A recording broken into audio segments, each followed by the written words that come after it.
अच्छे कार्यों की कभी भी मृत्यु नहीं होती।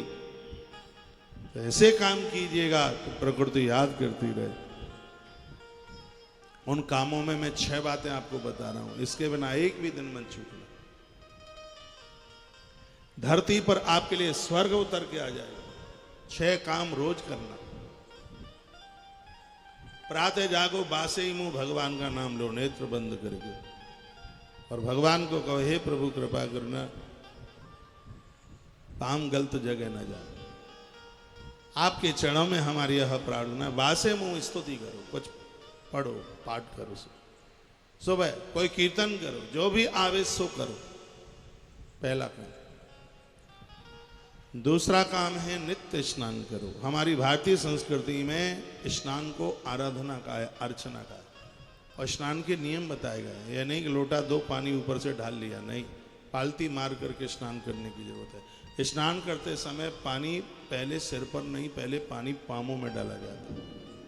और जो नहाते समय सीधे टोंटी खोपड़िया के ऊपर खोल देते हैं, उनका ब्लड प्रेशर ऊपर जाता है, उनको वात, पित्त और कफ की बीमारी उन्हें होती है। इसलिए पानी हमेशा पहले पांवों में ही डालना चाहिए। पांवों के ऊपर जल डालकर एक आध बार कुल्ला करने के तत्पश्चात मुंह को छींटे लगाने के बाद और फिर आराम से नहाइए। गर्म पानी सिर के ऊपर ना डालें, नहीं तो आपकी चांद गंजी हो जाएगी, चाहे स्त्री हो चाहे पुरुष। नहाते समय नदियों का, देव नदियों का आह्वान किया। मैं तो ऐसे ही नहाता हूँ, दुनिया की बात नहीं, पता नहीं है मुझे नहाने में थोड़ा सा समय लगता है सुबह के नहाने में। इसलिए भी लगता है क्योंकि मैं नहाते नहाते पूरा हनुमान चालीसा पढ़ता हूँ, पूरा 40 चौपाइयाँ यहाँ से लेके वहाँ तक। मैं स्नान करते समय कम से कम 40 नदियों के नाम लेता हूँ। मैं नहाते समय माँ गंगा के 15 नाम लेता हूँ और रोज लेता हूँ स्नान के समय। इसलिए थोड़ा सा मुझे समय लगता है, टाइम लगता है। मस्ती होती है, आनंद होता है, हम इसलिए तैयार होते हैं। आप शादी में जाते हैं तो कितनी पुताई करते हैं मूड़े की, हैं? उसमें ब्यूटी पार्लर में 10 बार तो शीशा देखेंगे, फिर वो लटक कहाँ लटक रही है उसको देखेंगे, कान के, हाँ आजकल वो लटक के ऊपर बड़ा ध्यान होता है। वो ऐसे कुछ बनाई जाती है, यूं ऐसे, यूं यूं ऐसे करके, हाँ लटक।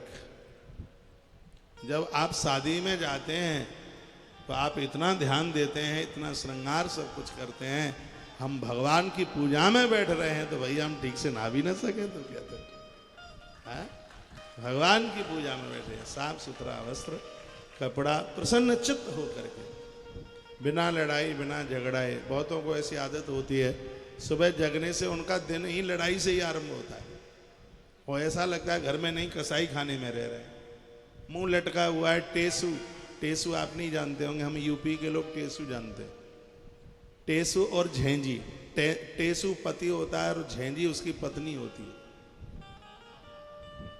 वो अभी है नौते नवरात्रा की इन्हों ही दिनों में, अब उतना तो ज़्यादा मुझे ध्यान में नहीं रहा है, लेकिन हम बहुत छोटे छोटे होते थे तो एक ऐसे टेसू लिया, उसकी 3 टांगें होती थी। टेसू 3 पाम वाला होता था, एक दिया जला के रख देते। आपने देखा किसी ने टेसू? हाथ उठाइए, किसने देखा है? अरे औरों ने नहीं देखा, आप लंदन में जन्मे हैं।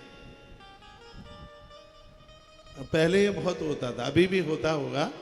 तो उसमें बीच में दिवला जला करके रख दिया जाता, और फिर घर घर में रात को जाते थे। तो अगल की चाची, आजकल तो आंटी हो गई है, वो चाची नहीं रही, तो वो भी कुछ डाल देती है, ऐसे भर करके वो डाल देती। और हम लोग तो और अपने ही घर से भर करके रख देते, और अम्मा को कह देते, दादी माँ आज हमें टेसू को घुमाने में इतना अनाज मिल गया, और खुद ही भर लेते थे उसमें से। हाँ? अब तो वो ऊपर चली गई है, वहीं से भले ही सुन ले, अब तो पिटाई करने को आ नहीं सकती, दिक्कत क्या है। तो वहीं से उसमें से यूँ भर के, उसके बाद में फिर वो एक दिन विवाह होता था नवरात्रा के बाद में, झेंजी के साथ में। एक बार जयकारा लगाइए, बोलो बांके बिहारी लाल की, श्री हनुमान जी महाराज की जय जय श्री राम। तो मैं ये निवेदन कर रहा था कि टेसू जैसा जीवन मत जीना। टेसू की पहले खूब उसको घुमाया जाता है, और फिर लास्ट वाले दिन उसको पटक पटक करके उसकी टांगें तोड़ी जाती हैं किसी नदी के किनारे या तालाब के किनारे। वो टेसू का ऐसा जीवन होता है, जो आता है उसमें डंडा ही मारता आता है। हमारे मरने के बाद टेसू जैसी हालात हमारी वो तो ठीक नहीं है, लोग गालियां दें, बुरा कहें, नहीं। ऐसा जीवन जीना आने वाला समय हमें याद करता रहे, भले लोग कभी मरते नहीं हैं। ईश्वर ने बड़ी कृपा की है, तब ते शरीर मिला। दुर्लभो मानसो देहो देही नाम क्षणभंगुरा। पहले तो इसका मिलना ही बड़ा मुश्किल था, और मिल भी गया है तो कब तक है ये भी नहीं पता। तो मैं आपको आग्रह पूर्वक निवेदन कर रहा हूं कि सबसे पहले प्रातः आप जागते हैं, थोड़ा सा बैठिए, भगवान का नाम लीजिए, मुस्कुराइए, मुस्कुराइए, प्रभु का ध्यान कीजिए, प्रभु का स्मरण कीजिए। दुर्लभो मानसो देहो देही नाम क्षणभंगुरा। मिलना मुश्किल है, मिल भी गया तो टिकना बड़ा मुश्किल है। भगवान को कहिए, परमात्मा को कहिए, और कहिए, मुझे मेरे दाता ने बहुत कुछ दिया है, मुझे मेरे दाता ने बहुत कुछ दिया, तेरा शुक्रिया है, तेरा शुक्रिया है, तेरा शुक्रिया है, तेरा शुक्रिया है, मुझे मेरे दाता ने बहुत कुछ दिया है। परमात्मा का थैंक यू करना सीखिए, उसका धन्यवाद करना सीखिए। मुझे और मुझको और आपको ईश्वर ने हमारी जरूरत से ज्यादा दिया। रोज प्रातः जागो तो ईश्वर को धन्यवाद करो। मैं रोज उन्हें निवेदन करता हूं, प्रभु तेरी कृपा से आज भोर का समय हमने फिर देख लिया, नहीं तो जो रात को सोए थे वो सुबह उठ नहीं पाए, जाग नहीं पाए। तो भगवान की बड़ी कृपा है, सच मानिए कि हम कोरोना काल के मुंह से निकल के आ गए बाहर, नहीं तो यह भक्षण कर गया, खा गया लोगों को। एक एक शहर में लाखों लाखों लोगों की मौत हुई। मरघटों में, शमशान घाटों में जगह नहीं थी जलाने के लिए, ऐसी स्थिति थी। और ऐसे समय में हम और आप सुरक्षित हैं तो जरूर हमारे पास कोई पुण्य है, क्योंकि इसी ग्रंथ में वायु पुराण में लिखा है कि पुण्यों के द्वारा व्यक्ति मौत को जीत लेता है। और ये कथा आती है मार्कंडेय महात्मा की, जिन्होंने भगवान का जप करके मृत्यु देव को वापस भेज दिया, और महात्मा मार्कंडेय आज तक नहीं मरे। उनका भजन इतना बढ़ गया, उनकी आराधना, उनकी साधना इतनी बढ़ गई है। इसलिए अपने पुण्यों को कम मत होने दीजिए, इनको बढ़ाते रहिए। पहले भगवान का नाम नित्य, बिल्कुल बिना नहाए, कोटिम तक्ताम हरिम स्मरे। 1 करोड़ काम करने से पहले, सब काम करने से पहले आप भगवान का नाम ले सकते। उसमें तो कुल्ला भी करने की जरूरत नहीं है, बस प्रातः जागे तो सबसे पहले प्रभु का नाम।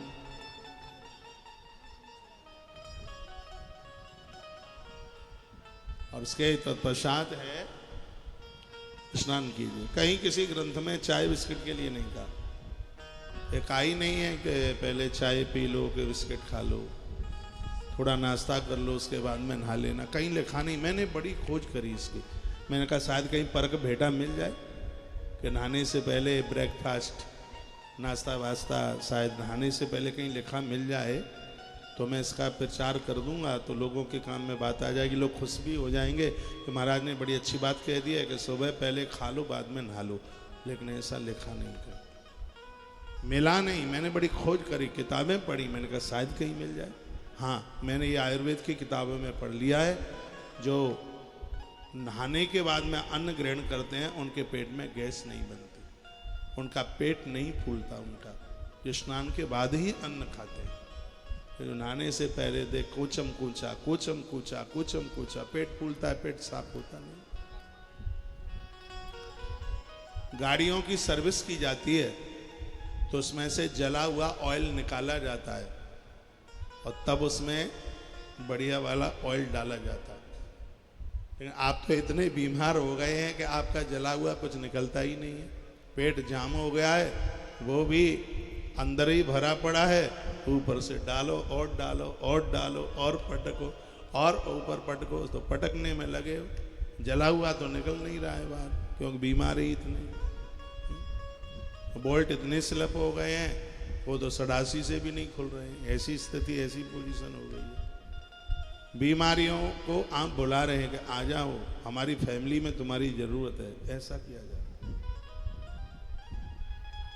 सगरे बीमार हो गए, स्वस्थता रही नहीं है, तो आप अपने आप से प्रेम ही नहीं कर रहे हैं। इतनी बीमारियां हो गई, बीमारियों का घर बन गया। भागवत जी के 5वें स्कंद में वर्णन है कि 6 काम रोज करो। सबसे पहले प्रभु नाम, उसके बाद में स्नान, उसके बाद मंदिर में पूजा। जो आप नित्य भगवान को पूजते हो, स्नान कराते हो, संपूर्ण धरती की परिक्रमा करने का फल आप प्राप्त कर लेते हो। देव पूजा की इतनी बड़ी महिमा है। देव पूजा करके सीता माई ने पति के रूप में प्रभु राम को प्राप्त कर लिया। सिर्फ देव अर्चन का ही तो प्रभाव। बहुत बेटियां भी यहां बैठी हैं अच्छे घर और वर के लिए। अविवाहित कुंवारी कन्याएं बेटियां गोपाल जी को पूजे, लड्डू गोपाल को। यह तुम्हें बड़ा मलूक सा अच्छा सा घर दे दें, इनका बड़ा प्रभाव। सीता माई दुर्गा की पूजा करती है। बेटियों के लिए मां दुर्गा की पूजा वरदान है, धरती का वरदान है, इतना बड़ा प्रभाव है। अर्गला स्तोत्र का पाठ कीजिए, सिद्ध कुंजिका स्तोत्र का पाठ कीजिए, 32 नाम लीजिए। अभी माता जी के दिन आ रहे हैं 15 तारीख से। सुनि सिंह सत्य, यह माता जानकी को भवानी ने कहा था जब सीता माई रोज उनकी पूजा करती थी। सुनि सिंह सत्य असी संग मारी, सुनि सिंह सत्य असी हमारी, पूजहि मनो मैना तुम्हारी। सुनि सिंह सत्य असी से हमारी, सुनि सिंह सत्य असी से हमारी, पूजे मनो कामना तुम्हारी। सुनि सिंह सत्य असी से हमारी, पूजे मनो कामना तुम्हारी। ये माँ भगवती जगदम्बा ने माता जानकी को कहा था। नवरात्रा आ रही है, सब नवरात्रा का व्रत कीजिए। विदेश के डॉक्टर लोग मान गए हैं, जो सर्दी गर्मी मिलती है तब व्रत करेंगे, तो इससे वह तमाम बीमारियों से दूर रहेंगे। क्वार की गर्मी नवंबर दिसंबर की सर्दी से मुलाकात करने को चल पड़ी है। ऐसे समय पर अन्न छोड़ने से शरीर निरोगी रहता है। और उधर माघ की सर्दी बैसाख की गर्मी से मिलती है, तब भी सद्द गर्म की बीमारी बनती है। उस समय भी अन्न छोड़ने से शरीर स्वस्थ रहता है। इसलिए नवरात्रा आ रही है और नवरात्रा की बड़ी महिमा है। साल में 4 बार नवरात्रा पड़ती है और वो नवरात्रा आने वाली है। सब घट स्थापन करना, दिए जलाना, एक कीर्तन करना रोजाना रात को, कहना रात रुको मैया सवेरे चली जाना। अभी हमने जी भर के देखा नहीं है। ये पंक्तियां हमने वैष्णो देवी में गाई। हर साल हम चैत्र के महीने में वैष्णो देवी जाते हैं। हो सकता है टीवी वीवी पर आपने हमारे मुंह से सुना हो। हमारी बड़ी फेवरेट पंक्तियां हैं। रात रुको मैया सवेरे चले जाना, अभी हमने जी भर के देखा नहीं है। आइए 2 पंक्तियां गुनगुना लेते हैं, अच्छा लगेगा, बढ़िया लगेगा। दोनों हाथ तालियों में होंगे।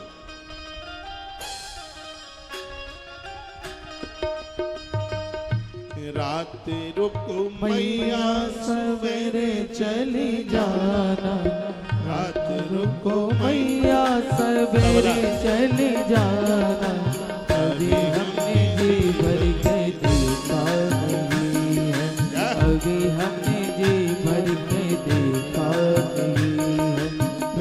रुको मैया सवेरे चले जाना, रात रुको मैया सवेरे चले जाना।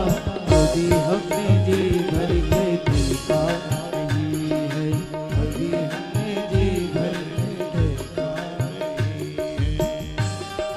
जय हो।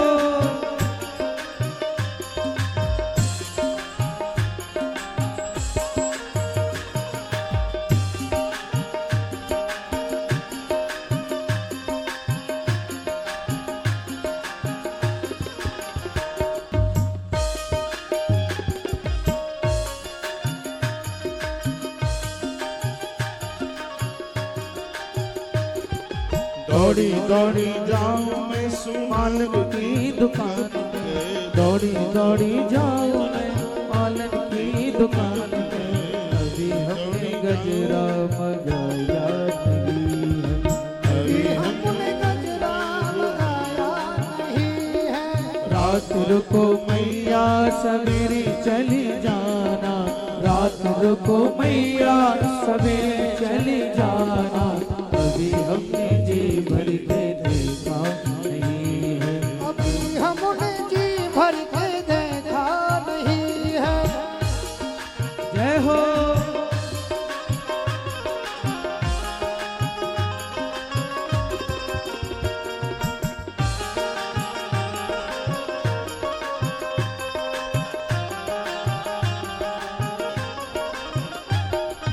दौड़ी दौड़ी जाऊं मैं सोनार की दुकान पे, दौड़ी दौड़ी जाऊं मैं सोनार की दुकान पे। दौड़ी दौड़ी जाऊं मैं सोनार की दुकान पे, दौड़ी दौड़ी जाऊं मैं सोनार की दुकान पे। अभी हमने पायल मंगाई नहीं है, अभी हमने पायल रात रुको मैया सवेरे चली जाना, रात रुको मैया सवेरे चली जाना। अभी हमने जी भर के देखा नहीं है, अभी हमने जी भर के देखा नहीं है। रात रुको मैया सवेरे चले जाना, रात रुको मैया सवेरे चले जाना। अभी हमने जी भर के देखा नहीं है, अभी हमने जी भर के देखा नहीं है। जय हो। जय हो।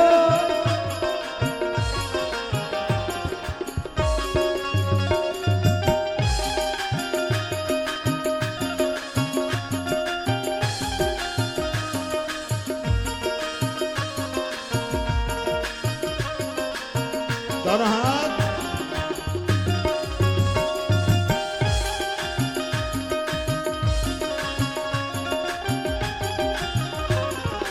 दौड़ी दौड़ी जाऊं मैं हलवाई की दुकान पे, दौड़ी दौड़ी जाऊं मैं हलवाई की दुकान पे। दौड़ी दौड़ी जाऊं मैं हलवाई की दुकान पे। दौड़ी दौड़ी जाऊं मैं हलवाई की दुकान पे, दौड़ी दौड़ी जाऊं मैं हलवाई की दुकान पे। अभी हमने भोग लगाया नहीं, अभी हमने भोग लगाया नहीं है। रात रुको मैया सवेरे चली जाना, रात रुको मैया सवेरे चली जाना। अभी हमने जी भर के देखा नहीं है, अभी हमने जी भर के देखा नहीं है। जय हो।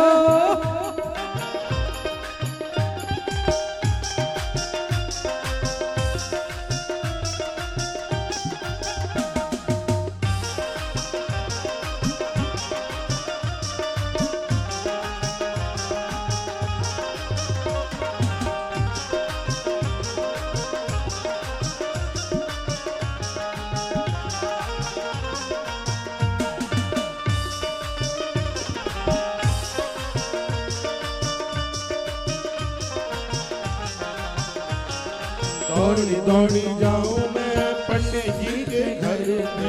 दौड़ी दौड़ी जाऊं मैं पंडित जी के घर पे, दौड़ी दौड़ी जाऊं मैं पंडित जी के घर पे, दौड़ी दौड़ी जाऊं मैं पंडित पंडित जी के घर में। अभी हमने वेद सुनाया नहीं हो। अभी हमने वेद सुनाया नहीं है। रात रुको मैया सवेरे चली जाना, रात रुको मैया सवेरे चले जाना। अभी हमने जी भर के देखा नहीं है। अभी हमने जी भर के देखा नहीं है। जय हो।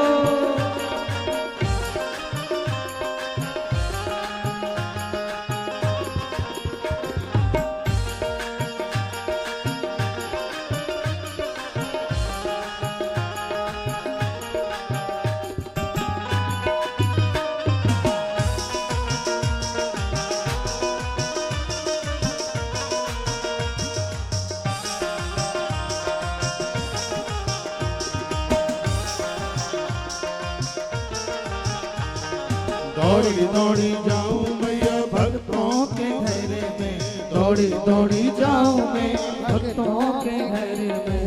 दौड़ी दौड़ी जाऊं मैया, जाऊं मैया, दौड़ी दौड़ी जाऊं मैया, दौड़ी दौड़ी जाऊं मैया भक्तों के घर में। अभी हमने भजन सुनाया नहीं हो। अभी हमने भजन सुनाया नहीं है। रात रुको मैया सवेरे चले जाना, रात रुको मैया सवेरे चले जाना। अभी हमने जी भर के देखा नहीं है। अभी हमने जी भर के देखा नहीं है। रात रुको मैया सवेरे चले जाना, रात रुको मैया सवेरे चले जाना। अभी हमने जी भर के देखा नहीं है। अभी हमने जी भर के देखा नहीं है। रात रुको मैया सवेरे चले जाना, रात रुको मैया सवेरे चले जाना। अभी हमने जी भर के देखा नहीं है। अभी हमने जी भर के देखा चली जाना, रात रुको मैया सवेरे चली जाना। अभी हमने जी भर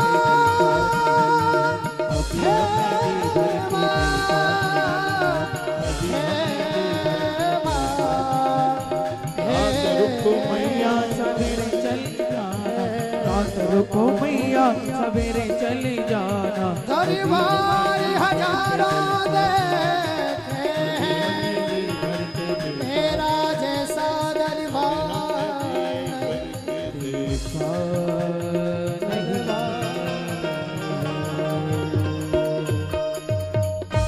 रात रुको मैया मैया सवेरे चली जाना।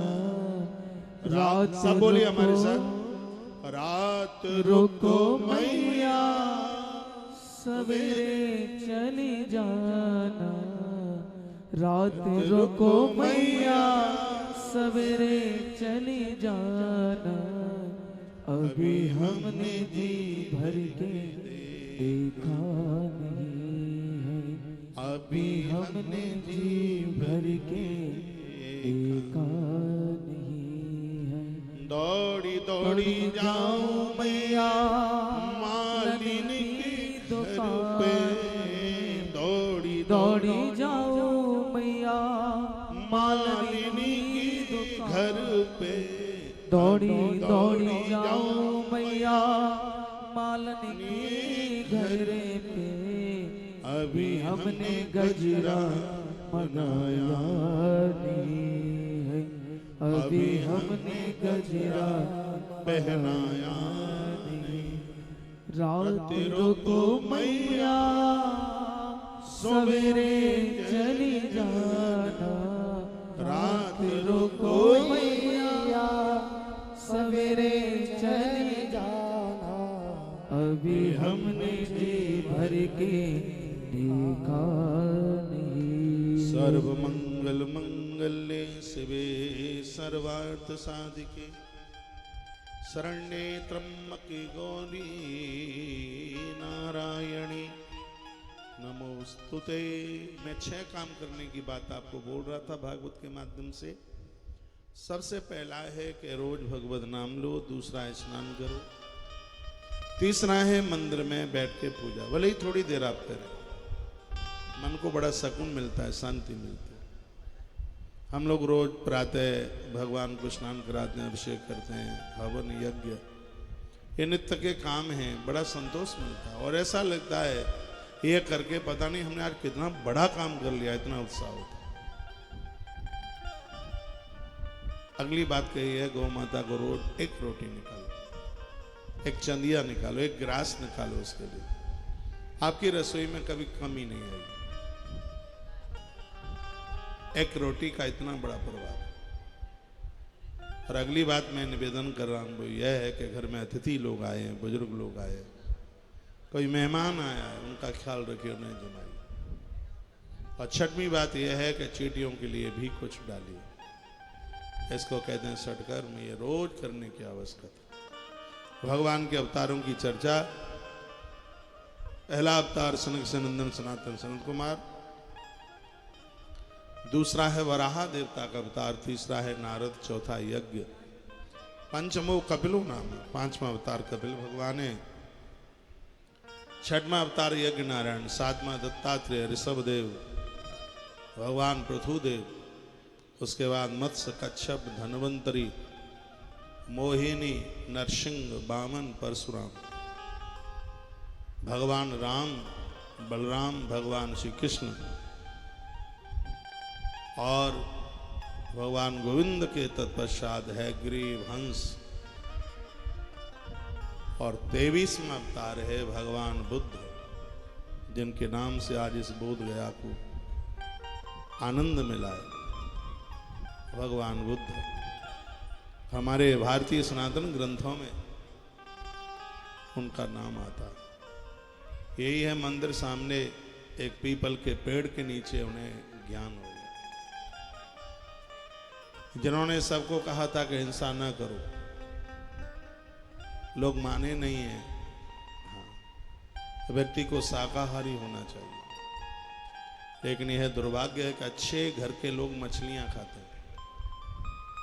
वही बात है कि आंगन में तुलसी और फ्रिज में अंडा, और भगवान से नहीं बच पाओगे, बहुत पड़ेंगे पीठ में डंडा।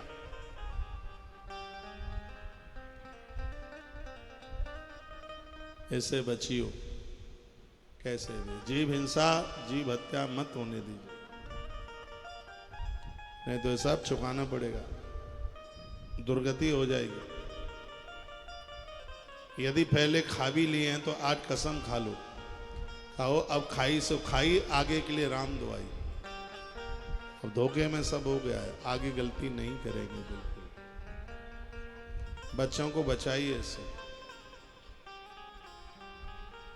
जिस देश में पूर्वज उनके लिए राम बन बन के हो गए, इस देश का एक बहुत बड़ा भूभाग ऐसा है। मैं आज किसी बहन का फोन सुन रहा था, जिस एरिया में जानते भी नहीं है श्राद्ध किसे कहते हैं, श्राद्ध कर्म क्या, पंडित जी नहीं मिलते ढूंढने से, और मिल भी जाएं तो सिर्फ जाति से ही है। उनके काम धाम तो ब्राह्मणों जैसे है नहीं, खान पान ब्राह्मणों सा नहीं। आलोचना नहीं है, ब्राह्मण का मुंह पवित्र होना चाहिए। गुटका भरा हुआ है बिल्कुल, बलबला थूक का फुहारा निकल रहा है उससे। ये ब्राह्मणों के काम नहीं है। ब्राह्मणों के तो अच्छे काम, सुगंधी आनी चाहिए उनके कार्यों में, खुशबू आनी चाहिए। जहाँ ब्राह्मण की मड़ैया हो, पता लगना चाहिए कि हम ब्राह्मण रहते हैं।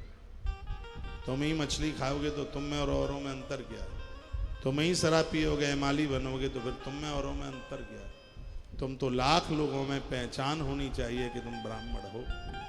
ऐसी खुशबू आनी चाहिए तुम्हारे अंदर से, तुम्हारे विग्रह से खुशबू। तुम्हारा शरीर नहीं है, तुम्हारा विग्रह है। तुम्हारी जाति नहीं है, तुम तो व्यापक शब्द हो। ये शब्द से विष्णु बनता है और सी से उसी धातु से ब्राह्मण बनता है। विष्णु ऊपर के लोगों का मालिक है, ब्राह्मण इस लोक का मालिक है। इस समय श्राद्ध में सबको समझ में आ रहा होगा ब्राह्मण की कितनी बड़ी महिमा है, लेकिन ब्राह्मण भी अपने अस्तित्व को, अपने प्रभुत्व को बचा करके रखा। हिंसा न हो बिल्कुल। महात्मा बुद्ध ने बड़ा जोर दिया, लेकिन मैं बाहर की बहुत कंट्रियों में गया, जहां पर इतना आदमी मछली खाता है, इतना मांसाहारी हो गया। मैंने कहा मछली खाते हो? वो कहते हैं कि ये तो जल तो रही है, इसमें क्या दोष है। मछली को जल तो रही बोलते हैं, पानी वाली तुरैया है। दुर्भाग्य से बचने की बिल्कुल कोशिश कीजिए। हाँ, ये बिल्कुल भी ना हो, कभी भी नहीं हो। भैया जो हमारे अनुयायी हैं, हमारी व्यासपीठ से जुड़े हैं, हमारी व्यासपीठ के भक्त हैं, भगवान के भक्त हैं, उन्हें तो ये सब चीजें छोड़ देनी चाहिए, बिल्कुल आसपास में ही नहीं होनी चाहिए। इससे बचें। भगवान बुद्ध ने अहिंसा का प्रचार किया, 23वां अवतार हुआ, और यह स्थान तो बड़ा पावन है, बहुत पवित्र है, जहां उन्हें आत्मबोध हुआ, आत्मज्ञान हुआ। इस जगह पर यही है, पीपल का पेड़ है, मेरी नाक के ठीक सामने। अभी आप जाएं उस मंदिर, दर्शन करके आना। वो तो भगवान के मंदिर में आप प्रवेश करें तो उनके ठीक सामने शंकर का शिवालय है, शिव जी की पिंडी है, उनका दर्शन कीजिए। हम बड़े बड़भागी हैं, भले ही लोग ना आए हमारे मंदिरों में, लेकिन हम तो हर मंदिर में पहुंच जाते हैं, विरोध नहीं है किसी का। खैर, हम तो भगवान बुद्ध को कभी अपने आप से अलग माना ही नहीं, कभी नहीं। हमारे 24 अवतारों में वो 23 नंबर के अवतार है। 24वां अवतार है, वह है भगवान कल्कि देव, कल्कि नारायण। ये बड़ा अद्भुत अवतार हुआ है कल्कि देव का। भगवान परशुराम को इन्होंने अपना गुरु बनाया। अधर्मी और अन्यायियों सबको भगवान ने घोड़ा संभाला और तलवार उठाई, सबको खत्म कर दिया। जो लोग बच गए थे उन्होंने अपनी गलतियों को स्वीकारा और उन्होंने ऐसा जीवन जिया। जब उन्होंने बढ़िया जीवन जीना शुरू कर दिया, तभी से लगने लगा कि अब सतयुग आ गया, फिर गणना सतयुग की आरंभ हो। इस प्रकार से मैंने आपके बीच में भगवान के 24 अवतारों की बात रखी। इन्हें सिर्फ याद ही ना करें, खाली इनके ऊपर चले हैं। सबसे पहला अवतार सनत कुमारों का है। सनत कुमार ब्रह्मचारी संयमित है, और जीवन की सबसे बड़ी शक्ति कोई है तो ब्रह्मचर्य साधना। और ब्रह्मचर्य साधना के बिना तो अनुष्ठान पूरे कहाँ होते हैं, उपवास पूरा नहीं होता। इस ग्रंथ में लिखा है, मैं बोलूंगा श्लोक। ऐसा ब्राह्मण श्राद्ध काल में पत्नी के साथ संबंध बनाता है, वह ब्राह्मण श्राद्ध कर्म में भोजन करने का अधिकारी नहीं है। उसके पुरखे उससे रुष्ट हो जाते हैं, और क्या करना है, उसके मांस के बोटे बोटे निकाल लेते हैं, उसका रक्त खींच लेते हैं उसे। इसलिए ब्राह्मण को श्राद्ध कर्म में जीवने के लिए जा रहा है, जगत कल्याण के लिए तेरा जन्म हुआ है, बहुत संयमी हो, बहुत संयमित हो। संत कुमार ये भगवान का पहला अवतार हुआ। कल्कि नारायण ये भगवान का लास्ट अवतार हुआ, कल्कि देव। तो संयम से भगवान की यात्रा आरंभ हुई है, और अश्व पर संभालते हुए उन्होंने कैसे खुरापातियों को समाप्त किया। सीधी सी बात है, जब आपके पास ये ब्रह्मचर्य साधना होगी, आप इस धरती पर कुछ भी करने में सक्षम हो जाओगे। ऐसा कोई काम नहीं होगा जिसको आप ना कर पाएंगे, चाहे स्त्री हो चाहे पुरुष। ये साधना सबके लिए जरूरी है। जवानी में 20-22 वर्ष की उम्र में बच्चे नींबू की तरह निचोड़े दिखाई देते हैं। सीढ़ी पर चढ़ेंगे तो आए हांपनी, हापा खुल गया, हापा खुल गया। लगता ही नहीं कब जवान हुए और कब बूढ़े हो गए, पता ही नहीं लगता है। आज तो बूढ़ा होने में देर ही कहाँ लगती है। संयमित जीवन नहीं है, रात रात भर सोते नहीं है, मोबाइल से चिपटे रहते हैं, नींद पूरी होती नहीं है। तो ये बड़ी दिक्कत हो रही है, बहुत परेशानी हो रही है। नींद पूरी नहीं होगी, बीमारियां घर बना लेंगी, स्वभाव चिड़चिड़ापन हो जाएगा। इसलिए नींद पूरी लीजिए। रात सोने को है, दिन जागने को है। दिन में मत सोइए, जैसे मैं नहीं सोता दिन में, और रात में जागिए मत, जैसे मैं नहीं जागता रात में। रात में सोता हूँ क्योंकि रात सोने के ही लिए, रात को सोइए। ये नहीं है कि तपेला भर करके और तुमने दाल और भात और खींच करके फिर खर्राटे भर के बाबा सुबह जा घर में और टांग पसारे बागर में खुर खुर खुर खुर की आवाज। दिन की नींद रात का जागरण बहुत जल्दी बूढ़ा कर देता, बहुत जल्दी वृद्ध कर देता। बूढ़े होने की कुछ बातें, जो लोग ज्यादा यात्रा करते हैं वो जल्दी बूढ़े हो जाते हैं। जिस पुरुष की उम्र कम है, पत्नी की उम्र ज्यादा है, ऐसे स्त्री पुरुष दोनों बूढ़े हो जाते हैं। इसलिए तो कहा जाता है कि जब आप बेटी के लिए घर देखें तो भले ही लड़का 1 घंटा बड़ा हो, वो बड़ा ही होना चाहिए। वैसे तो बरसों की बात कही गई है, उसमें 3 साल का तो कम से कम अंतर होना ही चाहिए। पति 3 साल बड़ा बेटी से, और यदि पत्नी उम्र में बड़ी रही और पति छोटा रहा तो समझ लेना कि बहुत जल्दी बुढ़ापा उसे घेर लेगा। और बुढ़ापे के बिना नहीं बचे। जो ज्यादा सफर करते हैं, बासा अन्न खाते हैं, हाँ बासी रोटियों से डायबिटीज का स्तर कम होता है, बासी रोटी खाने से, लेकिन बासा भोजन बूढ़ा भी जल्दी कर देता है। इसलिए भोजन जो आपने बनाया है 3 घंटे के बाद तो ये डेड हो जाता है, बिल्कुल उसकी पौष्टिकता समाप्त हो जाती है। 3 घंटे के बाद उसकी ऊर्जा ही समाप्त हो जाती है, उसकी ताकत खत्म हो जाती है 3 घंटे के बाद। फिर तो बस सिर्फ पेट भरने वाली बात है, क्षुधा मिटाने वाली बात है, उसमें पौष्टिकता नहीं रहती। ये बात मैं इसलिए कह रहा हूँ, आजकल आप बाजार का साल पुराना खाते हैं, चाहे बिस्किट हो, मैगी हो, पता नहीं क्या क्या खाते हैं, मुझसे तो इतना नाम भी नहीं आता। और मैं कहूँगा बोतल पैक तो पानी भी खतरनाक है। जो बोतल पैक है वो तो ठीक है ही नहीं बिल्कुल। आप जूस पिएंगे पैक वाला, आप फास्ट फूड खाएंगे पैक वाला, आपको तो सब पैक ही वाला अच्छा लगता है। वो तो पैक में पैक ही चल रहा है।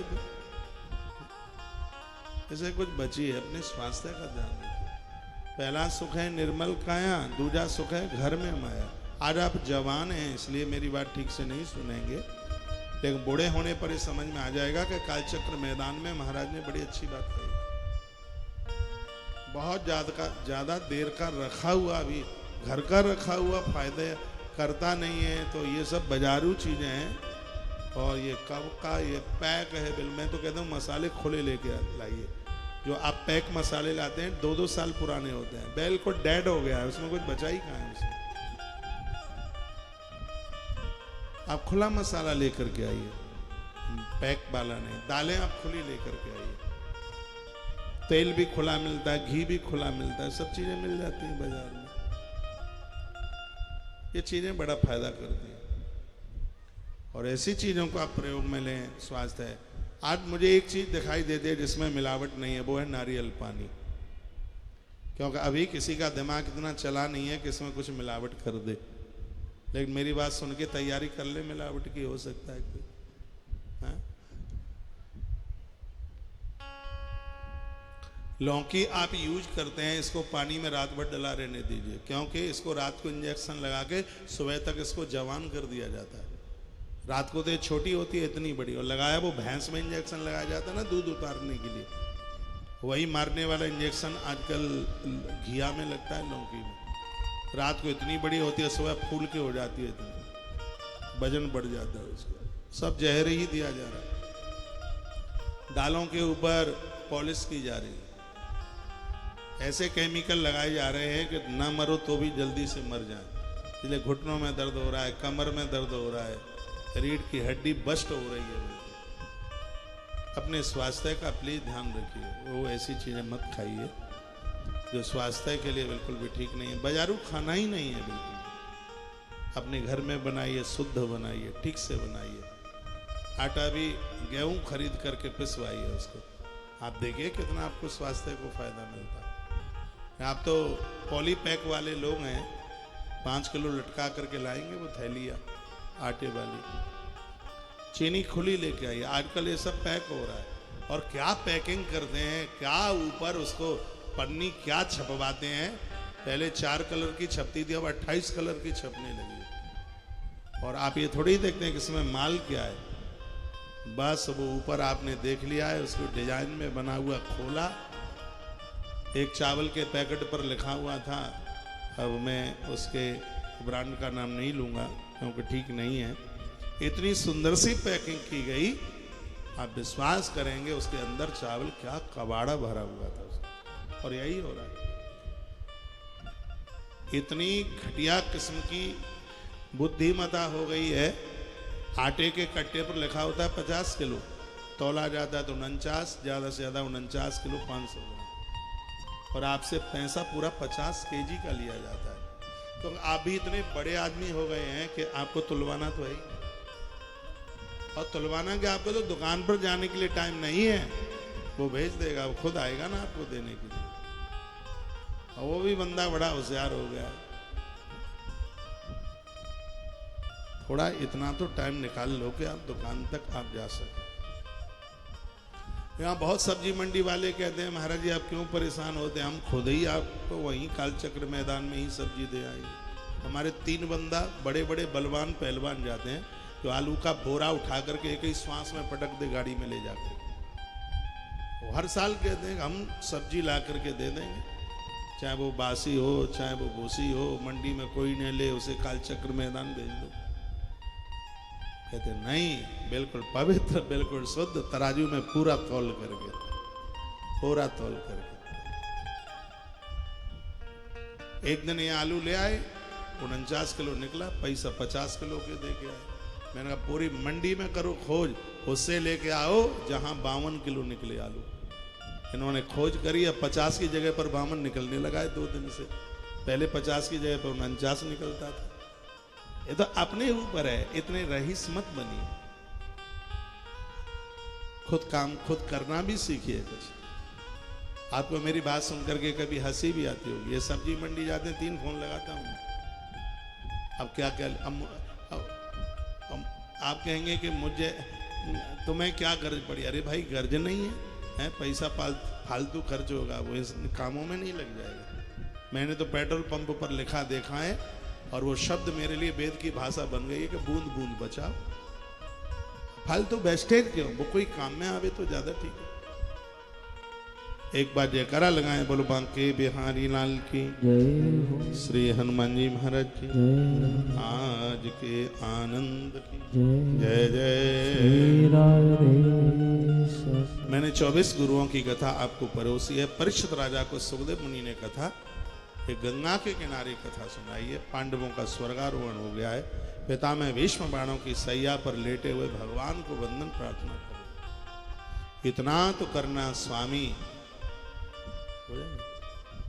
इतना तो करना स्वामी, जब प्राण तन से निकले। पिता में भीष्म अपने बचपन से जो बोलते हुए आए, तो परमात्मा ने उसको पूरा कर दिया।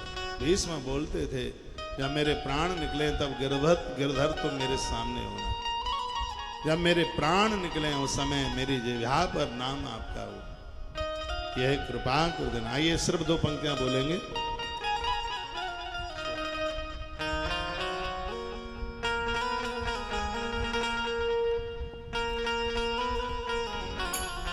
आपसे भी आता हो तो गुनगुनाइए।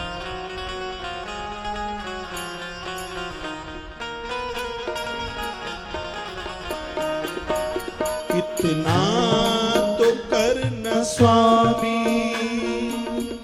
जब प्राण तन से निकले, तो करना स्वामी, जब प्राण तन से निकले,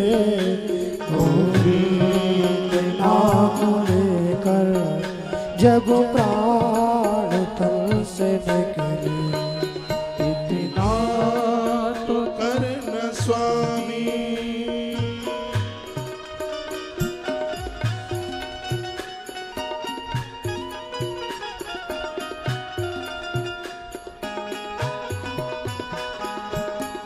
एक बार दोनों हाथ ऊपर।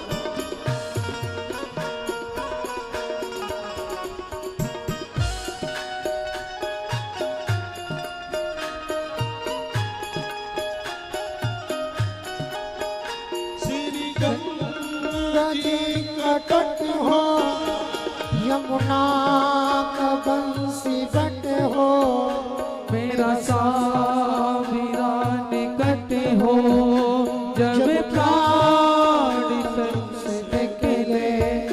श्री गंगा जी का तट हो, यमुना का बंसी बट हो, मेरा सावरा निकट हो, जब प्राण तन से निकले। इतना तो करना स्वामी, जब प्राण तन से निकले। गोविंद नाम लेकर तेरे प्राण तन से निकले। इतना तो करना स्वामी।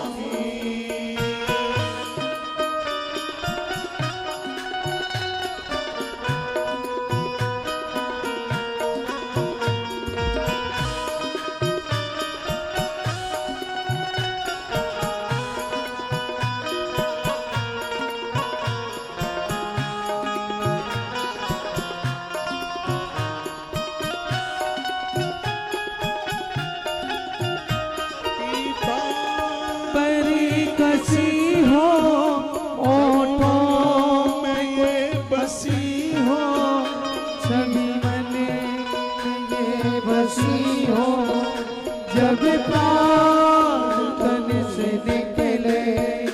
पीता परी कसी हो ओठों पे कुछ हंसी हो, सभी मन ये बसी हो, जब प्राण तन से निकले।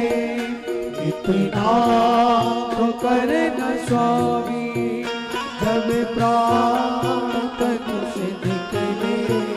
गोविंद नाम लेकर जब प्राण तन से निकले।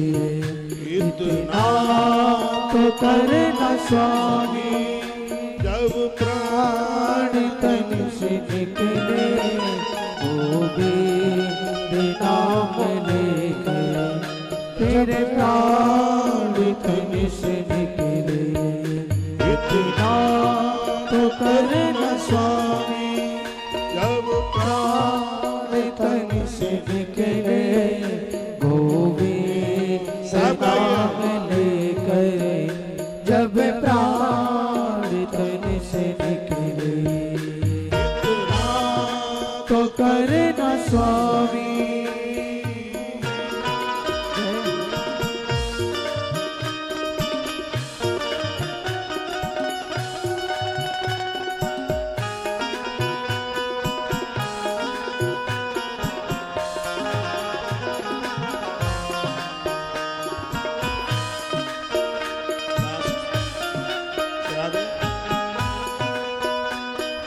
लास्ट की कड़ी बोल दो।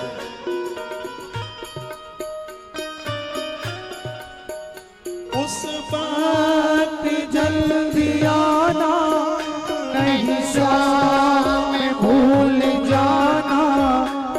राधे को साथ लाना, जब प्राण तन से निकले। उस वक्त जल्दी आना, नहीं शाम भूल जाना। राधे को साथ लाना, जब प्राण तन से निकले। इतना तो करना स्वामी, जब प्राण तन से निकले। गोविंद नाम लेकर जब प्राण तन से निकले। इतना तो करना स्वामी, जब प्राण तन से निकले। गोविंद नाम लेकर जब प्राण तन से निकले। इतना तो करना स्वामी, जब प्राण तन से निकले। गोविंद नाम लेकर फिर प्राण इतना तो करना स्वामी जब प्राण तन से निकले गोविंद नाम लेकर जब प्राण तन से निकले इतना नाम लेकर जब प्राण बोलो भक्तवत्सल भगवान की। पिता में भीष्म का अंतिम संस्कार 4 भाइयों ने किया। भगवान द्वारका गए, अर्जुन साथ में गए थे। इधर पांडवों के स्वर्गारोहण की कथा और परीक्षित के जन्म की कथा गाई।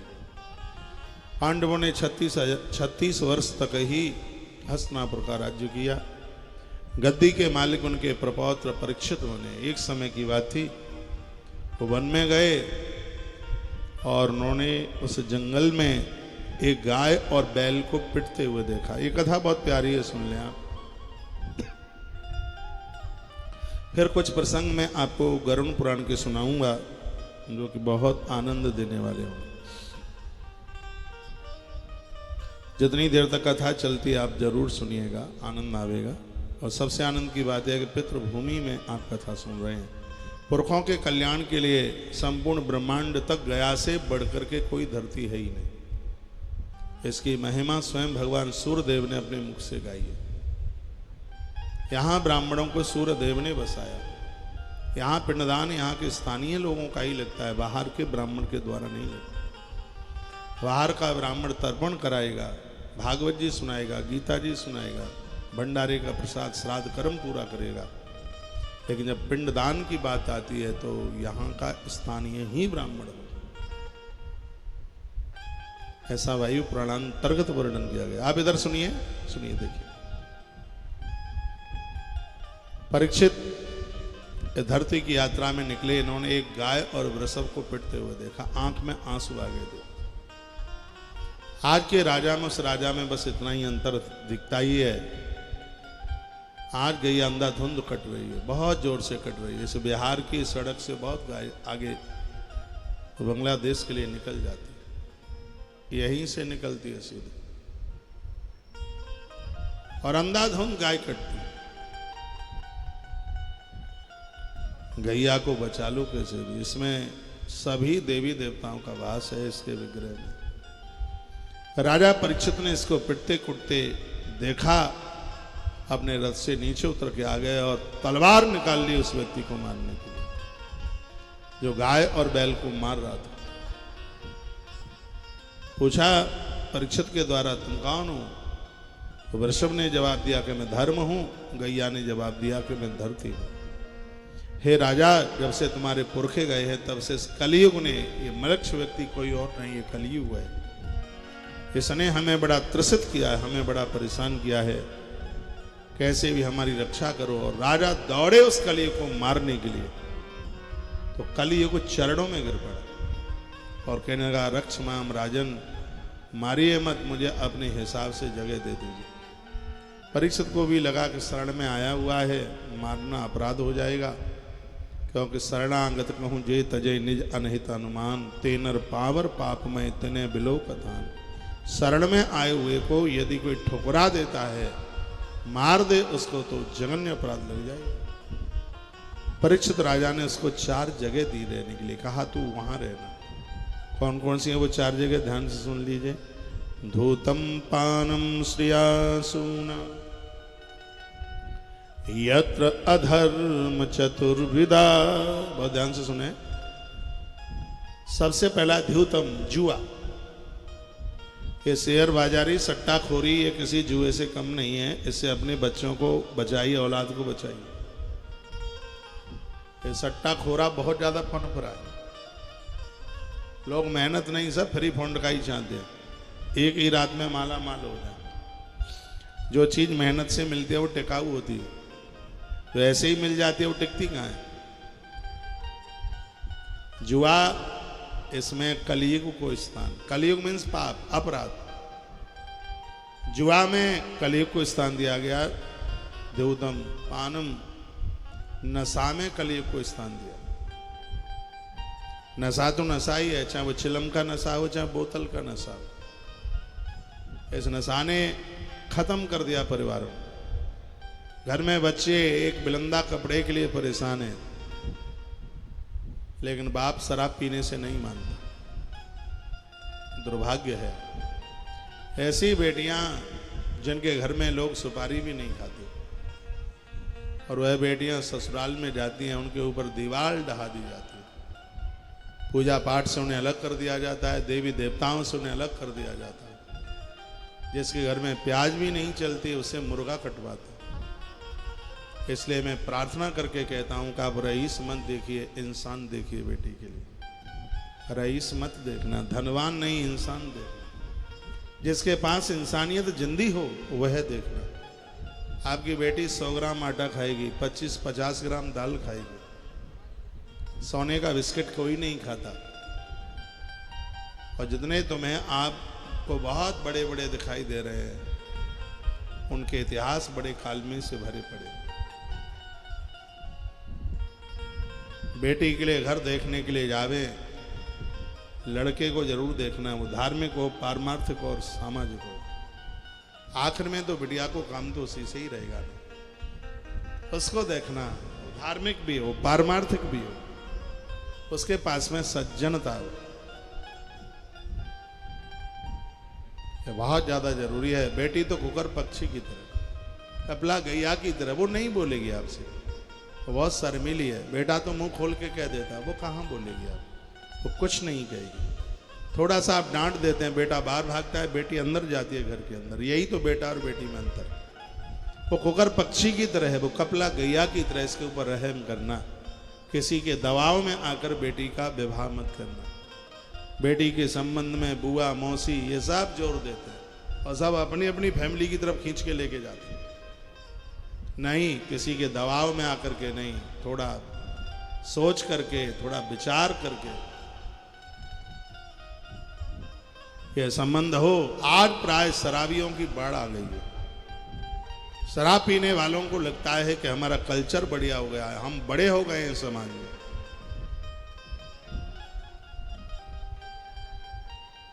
इनसे बचा जाए। धूतम पानम श्रेया सुना यत्र अधर्म चतुर्विधा। ये चारों जगह पर अधर्म बताया। जुआ, नशा, रिश्वतखोरी और व्यभिचार, ये चार।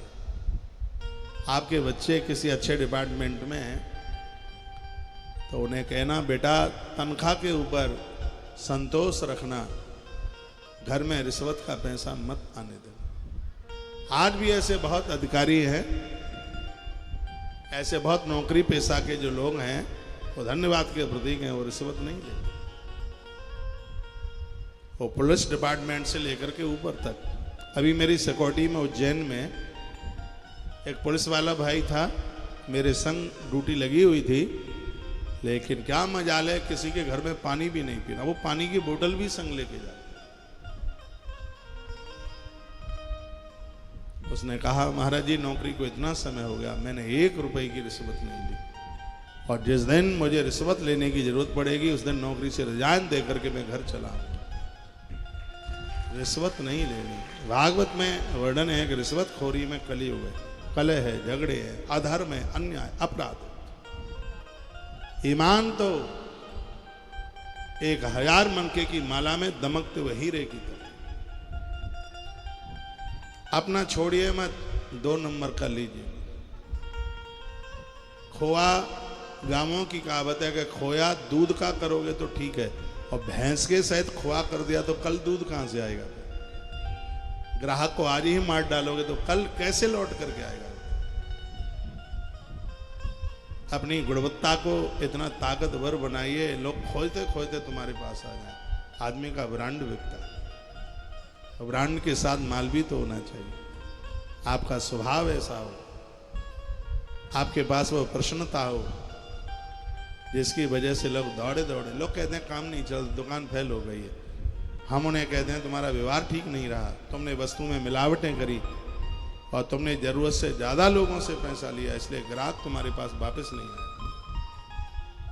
तुम्हारा स्वभाव ठीक नहीं रहा, तुम्हारा व्यवहार ठीक नहीं रहा। मैंने तो अपने आप से देखा है कि मेरी किसी से लड़ाई नहीं हुई, आज तक किसी आयोजक से झगड़ा नहीं। और जहां भी कथा करके आए वहां के आसपास के 50 लोगों ने संपर्क किया। तो व्यवहार करना है। आप बड़े आदमी बन जाए कितने भी, अपने व्यवहार को गंवाना मत, इसको ताकतवर, इसको मजबूताई से रखना चाहिए। 4 बातें आपके बीच में बोल रहा हूं। पहला है जुआ, दूसरा है नशा, तीसरा है रिश्वत, चौथा है व्यभिचार। 4 है। ये चारों स्थान पर अधर्म है, इन चारों स्थानों पर अन्याय है। 5वां स्थान और एक दे दिया, वो है रजो वैरम च पंचमम, रजोगुण में 5वीं जगह। रजोगुण, रजोगुण यानी जो लोग सिर्फ अपने पेट के लिए जिंदगी जी रहे हैं। आप में वो बड़े भाग्यशाली हैं जिनके पास सास ससुर हैं, जिनके पास माता पिता हैं, जिनके पास, और उनकी सेवा करने का आपको मौका मिल रहा है। तरक्की तुम्हारे तलवों को धोएगी, तरक्की तुमसे दूर नहीं जाएगी। उनके प्रति पूरी श्रद्धा रखिए। समाज में श्रद्धा रखने का नाम ही तो श्राद्ध है। और श्राद्ध क्या? पुरखों के प्रति, पूर्वजों के प्रति श्रद्धा समर्पित करने का नाम ही तो श्राद्ध है। इससे आपको भी संतुष्टि मिलती है, इससे दूसरे को भी, जिसके प्रति श्रद्धा रखी गई है उसको भी संतुष्टि मिलती है, उसको भी संतोष मिलता है। तो धूतम पानम श्रेया सुना यत्र धर्म चतुर्विधा, 4 जगह धर्म के, 5वां रजो वैरम च पंचमम, रजोगुण में कलयुग को स्थान दिया गया। रजोगुण जो अपने लिए जीवन जी रहे हैं। और मैं कहता हूं किसी के काम जो आए उसे इंसान कहते हैं, पराया दुख जो जाने उसे भगवान कहते हैं। जिस समय दूसरों के दुख को आप अपनी पीड़ा समझ लेंगे, उस समय आप मानव से भगवान बन जाओगे, इंसान से आप भगवान बन जाओगे। जिस समय दूसरों की तकलीफों को आप अपनी तकलीफ समझ लेंगे। भागवत का ये सिद्धांत है। भागवती यही कहती है, अतो नितम मदम कामम रजो वैरम च पंचमम। 5वीं जगह है वो रजोगुण में। रजोगुण का मतलब अपने बच्चों के लिए, अपनी पत्नी के लिए, अपने पति के लिए, बस इतना ही जीवन जीना। आप थोड़ा अच्छे से दिमाग से सोचना, ऐसे कितने दिन हो गए हैं आपकी चूल्हे की, आपके घर की रोटी किसी अनाथ के काम नहीं आई, गरीब के काम नहीं, अतिथि के काम नहीं आई। जिस समय पुण्य क्षीण होते हैं तो घर में मेहमान आना बंद हो जाता है। पुण्य क्षीण हो जाते हैं तो दरवाजे पर कुतरे और बिल्ली का आना बंद हो जाता है। पुण्य क्षीण हो जाते हैं तो दरवाजे पर याचक लोग नहीं आते थे, पुण्य क्षीण हो जाते। और हमारे ग्रंथ ब्रह्म पुराण कहता है कि जिसके घर की रोटी कभी भूखे प्यासे के लिए बाहर निकलती नहीं है, उसके घर का अन्न और पानी मलमूत्र की तरह हो जाता है। वो खाने के लायक नहीं होता, वो विष्टातुल्य हो जाता है। ग्रंथ में तो लिखा है कि यदि आप अतिथि को भोजन नहीं दे सकते तो तुम्हें अन्न पकाने का अधिकार ही नहीं है, तुम्हें भोजन पकाने का अधिकार नहीं है। चूल्हा इसलिए चढ़ाया जाता है कि दोपहर की रसोई पितरों को प्रसन्न करती है, आपकी देवताओं को प्रसन्न करती है। अतिथि लोग आते हैं जैसे देव और पितर ये सब तृप्त हो जाते हैं, इसलिए रसोई बनाई जाती है। लेकिन आपने तो सोच रखा है दो हम दो हमारे, बस उनके लिए ही चूल्हा जलाया गया है। लेकिन ऐसा नहीं है। रजो वैरम च पंचमम, कलयुग वहां आके बैठ जाएगा जिसकी घर की रोटियां घर की दिवाली से बाहर न निकल पाएंगी, घर की 4 दिवाली से बाहर नहीं निकल। मैं एक दिन कथा में बोल रहा था, प्रातः आप निकलते हैं, रात की बासी कुसी रोटी बची है, रास्ते में आपको स्वान कुतरा वगैरह ये मिल जाए, कबूतर मिल जाए। कबूतर पालना ठीक नहीं है, कुत्ता पालना ठीक नहीं है, लेकिन इनको खाद्य सामग्री देना बड़ा ठीक है। कुतरे को रोटी देने से घर के ताले नहीं टूटते, कौए को ग्रास देने से, रोटी देने से घर में पितृदोष नहीं रहता।